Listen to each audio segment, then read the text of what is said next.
जय हिंद मित्रों। भारत गणराज्य का राष्ट्रीय ध्वज, भारत के राष्ट्रीय ध्वज जिसे हम सभी तिरंगा कहते हैं, 3 रंग की क्षैतिज पट्टियों के बीच नीले रंग के एक चक्र द्वारा सुशोभित ध्वज है। इसकी अभिकल्पना पिंगली वेंकैया ने की थी। 15 अगस्त 1947 को अंग्रेजों से भारत की स्वतंत्रता के कुछ ही दिन पूर्व 22 जुलाई 1947 को आयोजित भारतीय संविधान सभा की बैठक में अपनाया गया था। इसमें 3 समान चौड़ाई की क्षैतिज पट्टियां हैं, जिनमें सबसे ऊपर केसरिया रंग की पट्टी जो देश की ताकत और साहस को दर्शाती है, बीच में श्वेत पट्टी धर्म चक्र के साथ शांति और सत्य का संकेत है, और नीचे गहरे हरे रंग की पट्टी देश के शुभ विकास और उर्वरता को दर्शाती है।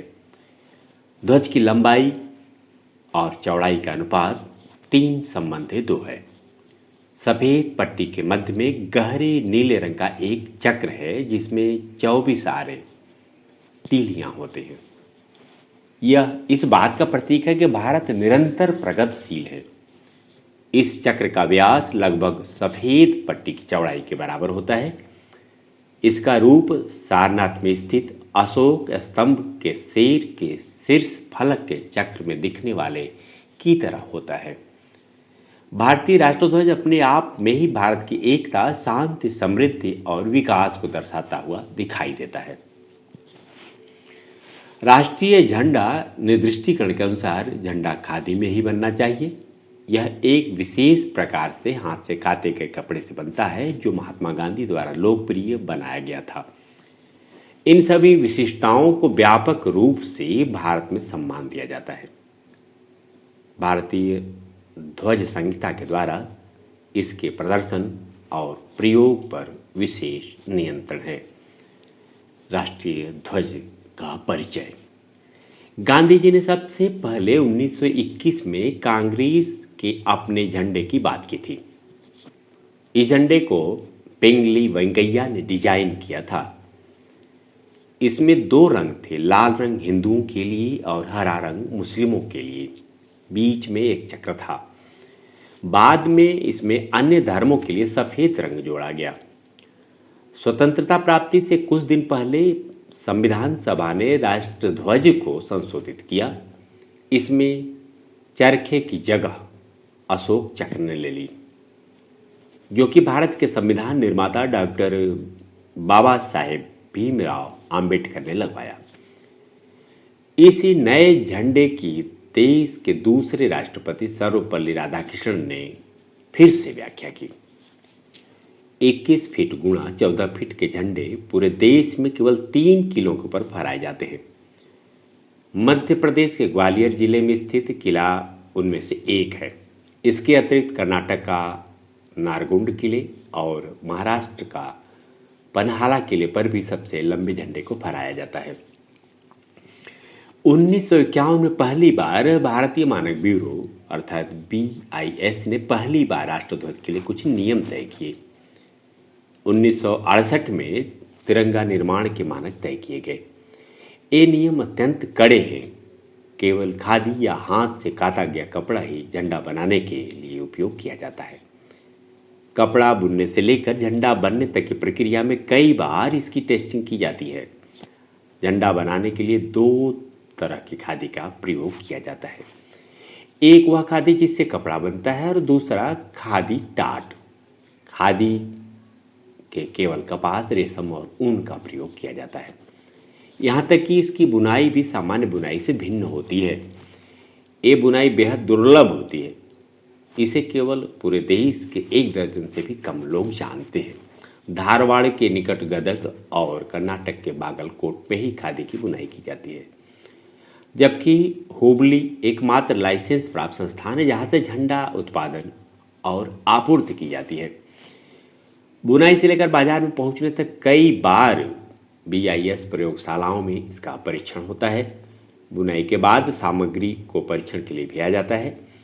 कड़े गुणवत्ता परीक्षण के बाद उसे वापस कारखाने भेज दिया जाता है। इसके बाद उसे 3 रंगों में रंगा जाता है। केंद्र में अशोक चक्र को काढ़ा जाता है। इसके बाद इसे फिर परीक्षण के लिए भेजा जाता है। BIS झंडे की जांच करता है। इसके बाद ही इसे फहराया जा सकता है। तिरंगे के विकास की गाथा। यह ध्वज भारत की स्वतंत्रता के संग्राम काल में निर्मित किया गया था। वर्ष 1857 में स्वतंत्रता के पहले संग्राम के समय भारत राष्ट्र का ध्वज बनाने की योजना बनी थी, लेकिन वह आंदोलन असमय ही समाप्त हो गया और उसके साथ ही वह योजना भी बीच में ही अटक गई थी। वर्तमान रूप में पहुंचने से पूर्व भारतीय राष्ट्रीय ध्वज अनेक पड़ावों से गुजरा है। इस विकास में यह भारत में राजनीतिक विकास का परिचायक भी है। कुछ ऐतिहासिक पड़ाव। प्रथम चित्रित ध्वज 1904 में स्वामी विवेकानंद की शिष्या भगिनी निवेदिता द्वारा बनाया गया। 7 अगस्त 1906 को पारसी बागान चौक, ग्रीन पार्क, कलकत्ता वर्तमान कोलकाता में इसे कांग्रेस के अधिवेशन में फहराया गया था। इस ध्वज को लाल, पीले और हरे रंग की 36 पट्टियों से बनाया गया था। ऊपर की ओर हरी पट्टी में 8 कमल थे और नीचे की लाल पट्टी में सूरज और चांद बनाए गए थे। बीच की पीली पट्टी पर वंदे मातरम लिखा गया था। द्वितीय ध्वज को पेरिस में मैडम कामा और 1907 में उनके साथ निर्वासित किए गए कुछ क्रांतिकारियों द्वारा फहराया गया था। कुछ लोगों की मान्यता के अनुसार यह 1905 में हुआ था। यह भी पहले ध्वज के समान था, सिवाय इसके कि इसमें सबसे ऊपर की पट्टी पर केवल एक कमल था, किंतु 7 तारे सप्त ऋषियों को दर्शाते थे। यह ध्वज बर्लिन में हुए समाजवादी सम्मेलन में भी प्रदर्शित किया गया था। 1917 में भारतीय राजनीतिक संघर्ष ने एक निश्चित मोड़ लिया।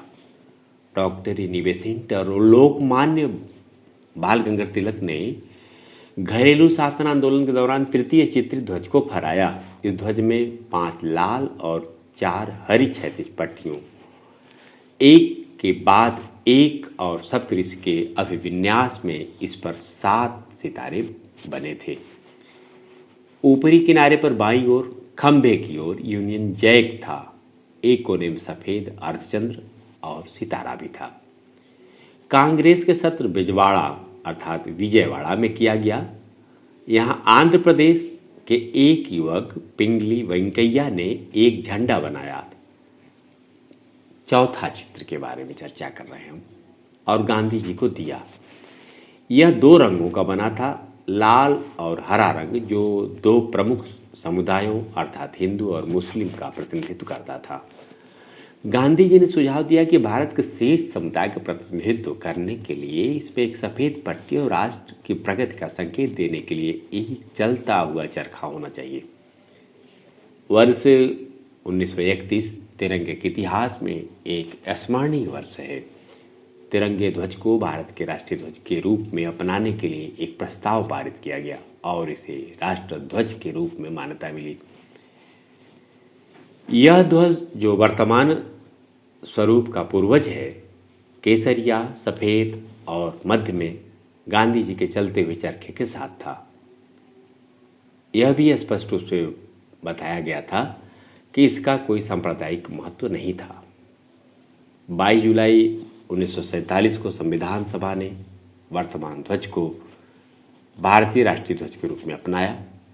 स्वतंत्रता मिलने के बाद इसके रंग और उनका महत्व बना रहा। केवल ध्वज में चलते हुए चरखे का स्थान पर सम्राट अशोक के धर्म चक्र को स्थान दिया गया। इस प्रकार कांग्रेस पार्टी का तिरंगा ध्वज अंततः स्वतंत्र भारत का तिरंगा ध्वज बना।